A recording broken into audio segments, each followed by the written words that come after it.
Hello lovely people, welcome back to my channel, Raina Reads Stuff. I'm Debs, I'm in the book shack, it's Sunday, I'm going to do my weekly reading wrap up. I've had a good week. I've had a good week mainly because I am now up to 59 of my 60 before 60 classics, which I have pledged to complete before the middle of October, when it's my 60th birthday. And so I've only got one more to go. So let's go through the ones that I've read. First up, the second Shakespeare play for this list of 60. I don't think 2 is excessive. And also the second Shakespeare play for Shaketember. And I read A Comedy of Errors, which also counts for ShortySeptember because it's very short. In fact, I think it might be Shakespeare's shortest. It's quite entertaining. 4 very short acts. A merchant marries. His wife has twin sons. On the same day, a poor woman also has twin sons, and he purchases these twin sons to act as servants for his twin sons. They get on a boat. A big storm comes in, a tempest no less. Shakespeare likes tempests. They tie to the mast one of their own sons and one of their purchased twins. Wife is at one end of the ship, husband is at the other end of the ship. Everybody else appears to have abandoned ship.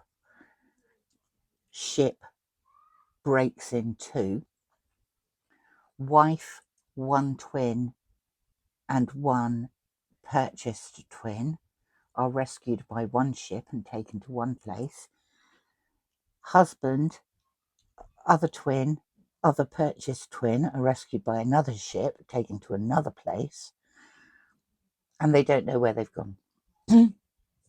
Years later, there is a meeting of all of them, although they don't know that they're all in the same city, and chaos reigns, misidentification.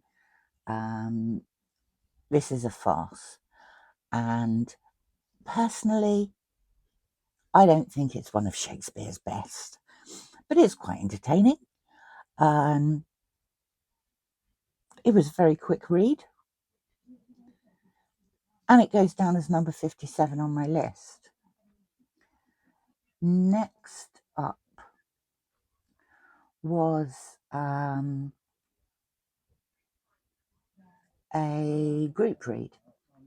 A group read that was organised by Greg at Another Bibliophile Reads and Alan at Big Hard Books and Classics, and it was this. Hard Rain Falling by Don Carpenter. Now, this was Don Carpenter's first novel. It's a Penguin modern classic, so I'm counting it as a classic. It's described quite often as a crime novel, but I actually don't think it is a crime novel at all. Although crimes take place, it is not a book about crime. It's a book about people who get involved with crime, but there's a bit more to it than that. So I would say it was probably classic noir. It's a gritty novel. It's quite spare in its writing. There is sex, violence, alcohol, drugs.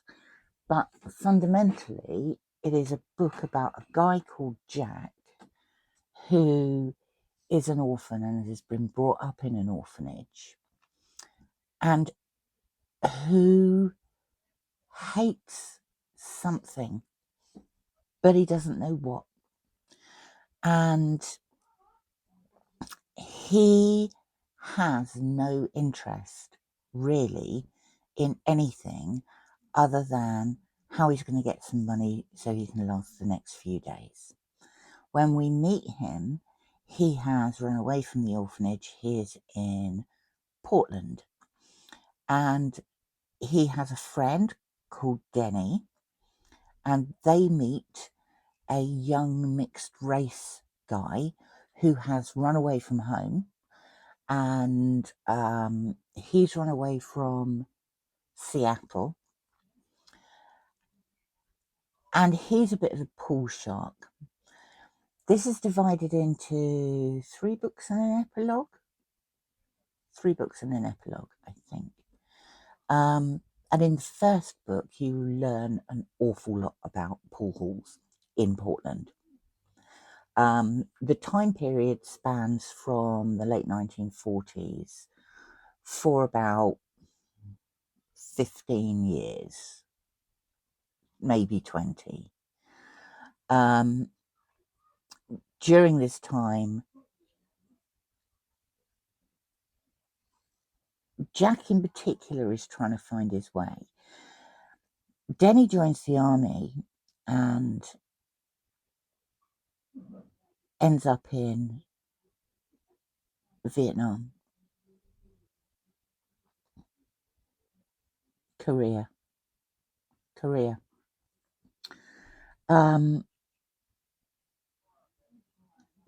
Jack he's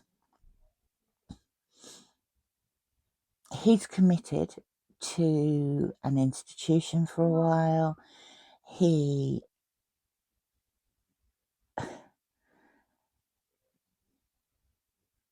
does work. He does get a couple of jobs.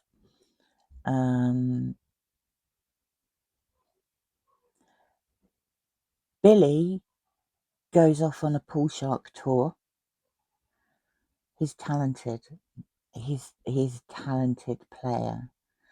And he actually, he does quite well for himself. He earns a fair amount of money. Now, Jack and Denny meet up later,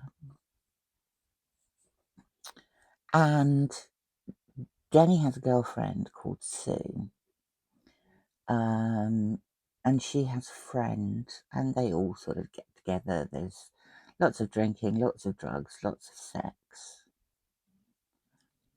But it transpires that both are underage, which probably Denny and Jack knew anyway. Jack is arrested after he lamps Denny and sends him to the hospital. And he's given a choice. He is arrested for statutory rape, but also another state wishes to charge him with kidnapping the 2 girls in the first place, which he didn't do. But he's advised by the judge that if he pleads guilty to the kidnap, the other state will drop the statutory rape. That's what he does. He ends up inside. And there he meets up with Billy again. And Billy has been incarcerated for cashing a dodgy check. Jack has spent his time, he was boxing for a while, and doing the bouts around the country. He did all right at it. He had a couple of other jobs. Billy did his pool shark thing, got married, had a couple of kids. And it's about how they try and figure out what their life means. What purpose does it have? I really enjoyed this. The end of book 2 nearly broke me I'm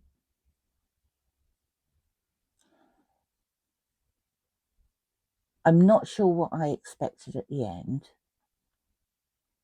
It probably wasn't what happened at the end. I think I probably expected something grittier.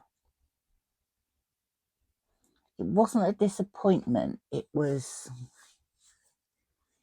I don't know, a bit unexpected. But great book. Loved it. Now, this Siblings. This is by Brigitte Reimann. Is it going to tell me who it was translated by?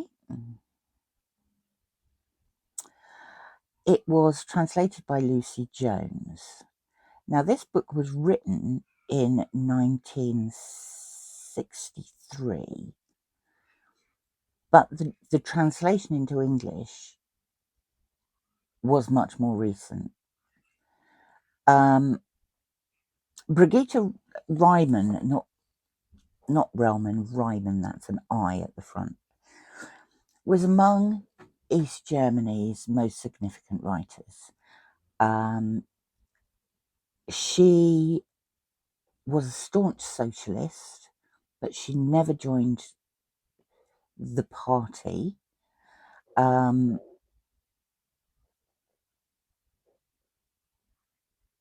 Her brother, this is sort of semi-autobiographical. She was brought up in an East German town with vague memories of the Second World War. She lived with her parents, both of whom had jobs at the local council. Her mother, I think, was clerk to the council, and her father was head of planning. And she had two brothers, two older brothers. One was quite a bit older than her, and the other one was only a year or so older than her, and they were very close. In this book,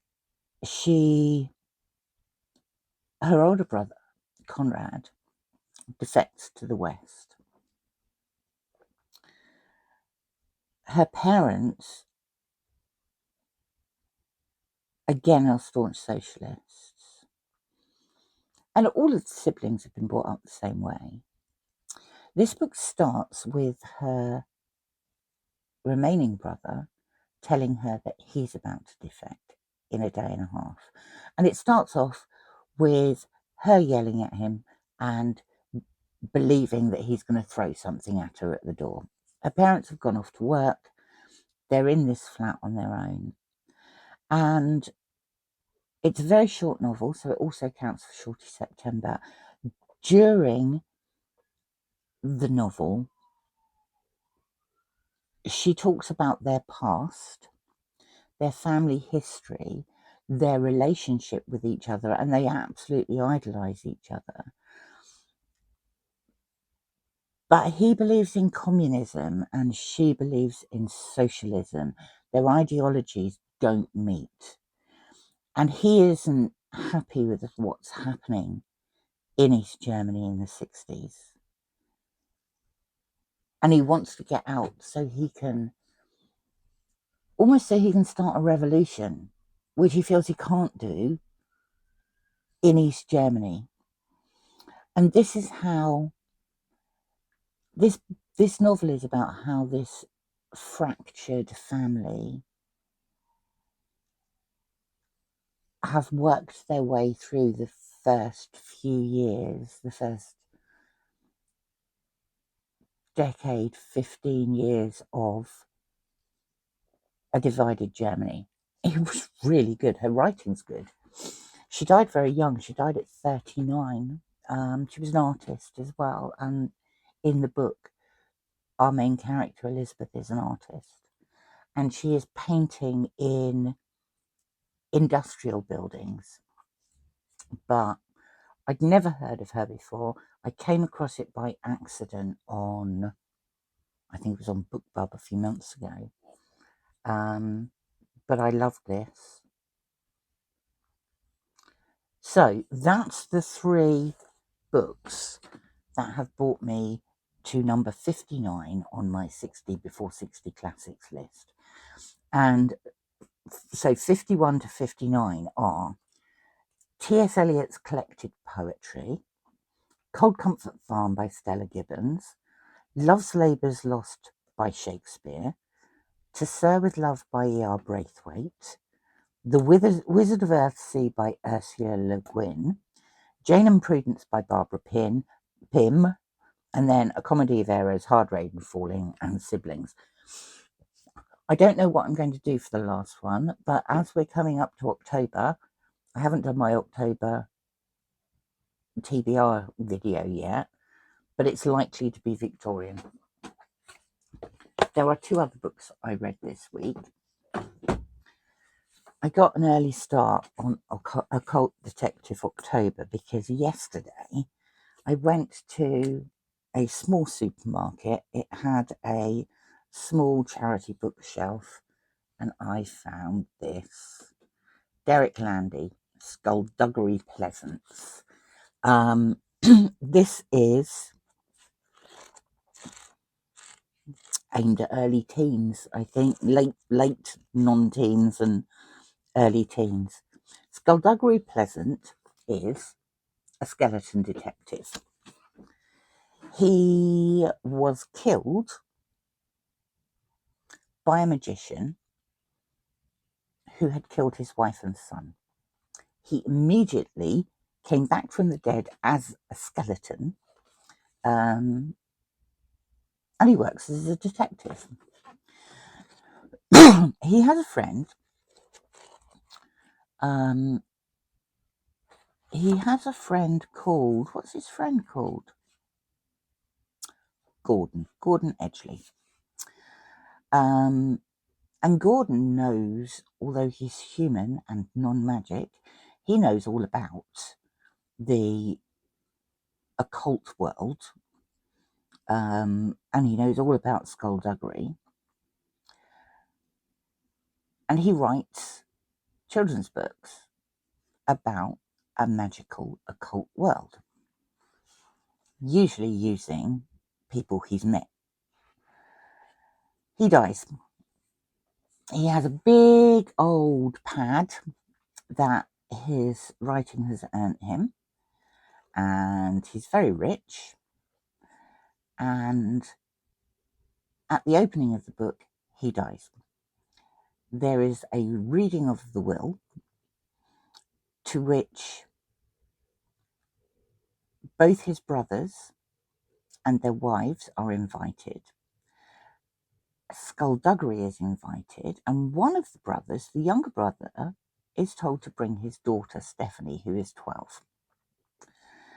And to the older brother, Gordon leaves a boat, a car, and a brooch. To the younger brother, he leaves his villa. He leaves some advice to Skullduggery, and everything else he leaves to 12-year-old Stephanie. Now, through Skullduggery, Stephanie gets embroiled in the magical world and becomes convinced that her uncle Gordon was murdered, and Skullduggery thinks the same. And so they set out not only to solve Gordon's murder, but also to save everyone on the planet. This is really fast paced. Honestly, I think it was the best 50 pence entertainment that I've had for a long time. Bought it yesterday morning, read it yesterday, and there's nearly 400 pages in it, but it is written for kids. He's wisecracking, sarcastic. The dialogue is just wonderful. And she is a stroppy 12-year-old who has no fear and big opinions. So that was book number 4 for this week. Finally, this book counts for so many things. This I nicked from my dad's library last time I was down at my mum's house. The Illustrators. This is the history of the British art of illustration from 1780 to 1996. So, we are just getting to the end of quarter 3 of Historathon, which runs from 1500 to 1820. This covers the end of that, but it also covers quarter 4 of Historathon, which starts whenever October the 1st is, and I'm thinking that might be Wednesday.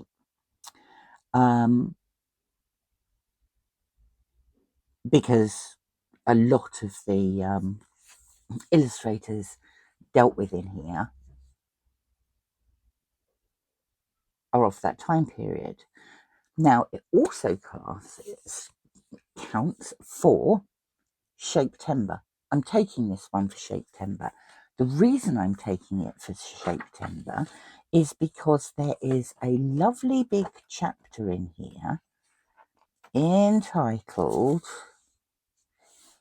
Imaging Shakespeare from page 16. And this looks at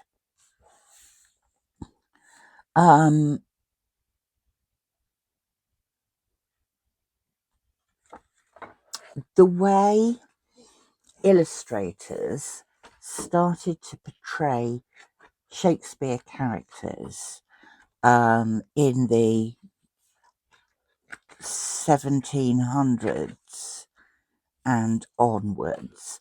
And we're talking about people like Sir John Gilbert and Charles Robert Leslie, John Massey Wright, and later Arthur Rackham. And there is a discussion about how there was an attempt to create a national literature out of Shakespeare during that time.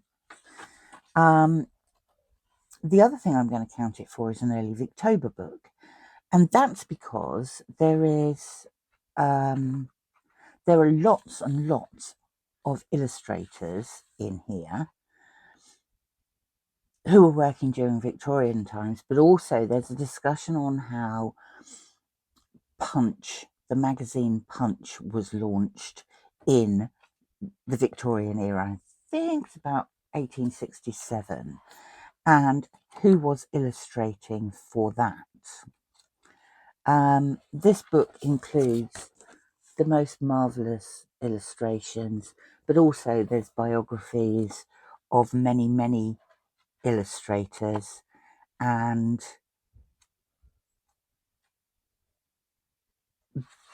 bits about how illustrations were incorporated more and more into magazines and also books.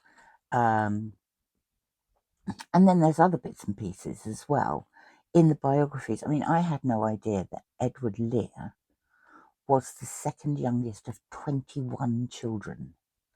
That's an unnecessary number of children. So I am going to count this for Victober. I'm going to count it for Framed in September. I'm going to count it for Historathon. It isn't short. I can't count it for ShortySeptember. It's not short. But it was absolutely fascinating, this book, and the illustrations in it are just wonderful. So I managed to complete 5 books this week. I don't know how, because I feel I've been running around like the proverbial fly. But I have. I think I'm done with September. The things I haven't finished, the things I haven't finished and I should have finished, and I don't know that I'm going to finish, to be honest, are one was a book for the Pinheiro Project, which was The Angel of History by Rabbi Alameddin. I don't know that I'm going to finish that. I may finish Remarkably Bright Creatures. I didn't get very far into it. But the most important thing for me is to decide what my final classic is going to be for my 60 before 60 challenge. And I don't think anything else is going to happen until I've done that. So that's been my reading week. What have you been reading? I haven't done my October TBR video this week, but I will be doing it tomorrow. I also have a pile of possibilities for the fourth quarter of Historathon, which is my favourite quarter of Historathon. And probably a tag video on the wrong day, because that appears to be what I do. Thanks for stopping by. I hope you've all had a great week, and I wish you all a great reading week to come. I shall speak to you soon. Bye for now.